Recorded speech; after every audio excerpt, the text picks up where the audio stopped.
नमस्कार दोस्तों आप जानते हो कि 3 दिसंबर के जो नतीजे आएंगे, जब शुरू होगा सुबह से, जब से एंड तक कर्मचारी अपनी निगाह चुनाव के रिजल्टों पर होगी। क्यों? क्योंकि कर्मचारियों ने ओल्ड पेंशन के पक्ष में वोट डाले हैं या नहीं डाले हैं, या फिर कर्मचारी पार्टियों को ही नतीजा दे रहे हैं, या फिर कर्मचारी क्षेत्रवाद या जातिवाद पर वोट दे रहे हैं। यह भी कर्मचारियों को देखना होगा।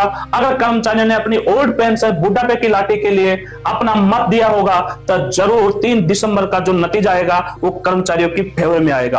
आपको फिर मैं बताना चाहता हूं कि 3 दिसंबर का जो मैच है वो सेमीफाइनल है भारत सरकार और कर्मचारियों के बीच, मतलब भारत सरकार विस कर्मचारी।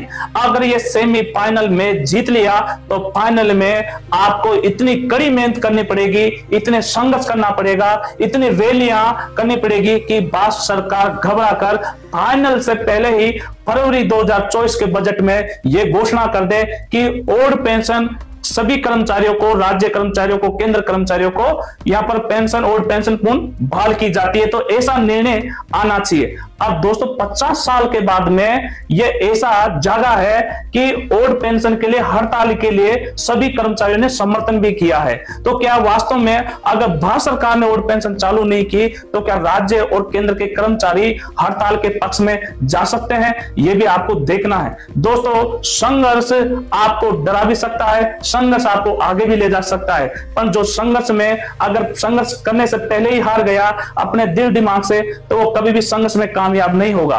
इसलिए आप जहां भी ओल्ड पेंशन के लिए रैली होती हो, चाहे वो कोई भी सभा होती हो, उसमें आपको पहुंचना बहुत ही जरूरी है। एक एक कर्मचारी की भागीदारी अपनी ओल्ड पेंशन का तकदीर लिखने वाली है। तो क्या सरकार तिरछी नजर कर्मचारियों पर रख रही है और 3 दिसंबर का ही रिजल्ट सरकार देखना चाहती है कि कर्मचारियों के पक्ष में अगर रिजल्ट आता है तो मैं कहता हूं कि फाइनल शुरू होने से पहले फरवरी 2024 में बजट में आपके लिए ओल्ड पेंशन की घोषणा कर दी जाएगी, ओल्ड पेंशन पुनः बहाल कर दी जाएगी। परंतु अभी भी आप ये नहीं कह सकते कि हमको क्या होगा। इसलिए उम्मीद पर कायम रहो और हमारा संघर्ष है वो हमेशा संघर्ष से, आप हमेशा संघर्ष करते रहो, ये भी बड़ी बात है।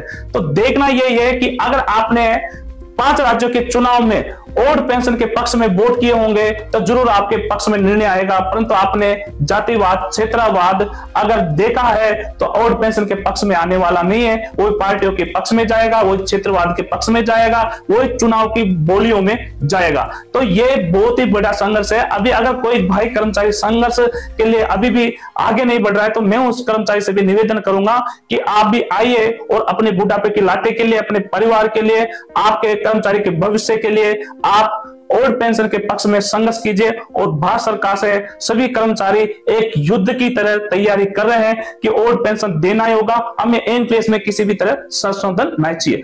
अब भारत सरकार की क्या चाल है यह भी आपको मैं बताना चाहता हूं कि भारत सरकार यह चाहती है, जैसे मान लीजिए कि मार्च में कमेटी बिठाई 3 सदस्यों की, जिसमें वित्त सेक्रेटरी की अध्यक्षता में, तो एन प्लेस के संशोधन में यह कहना चाहते हैं कि हम एन प्लेस में संशोधन करते हैं। ऐसे जुमलाबाजी करके कर्मचारियों को पिघलाना चाहती है जिससे कि कर्मचारी नाराज ना दिख सके। परंतु कर्मचारी पिघलने वाले नहीं है।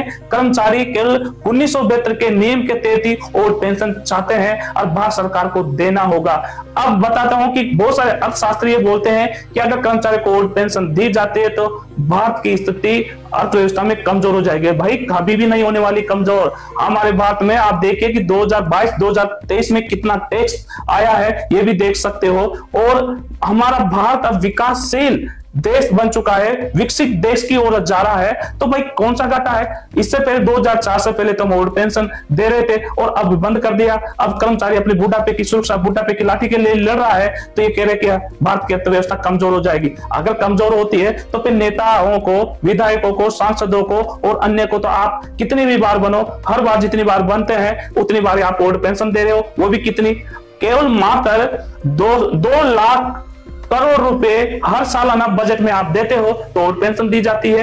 तो इस तरह के आप अगर विधायकों को, सांसदों को, कोई भी तरीके से अगर वहां पर लोकसभा में, राज्यसभा में, अपनी विधानसभा में बंद कर जाता है, जीत कर जाता है, उसको हर बार आप ओल्ड पेंशन देते हो, तो उन लोगों को भी तो बंद कर दीजिए।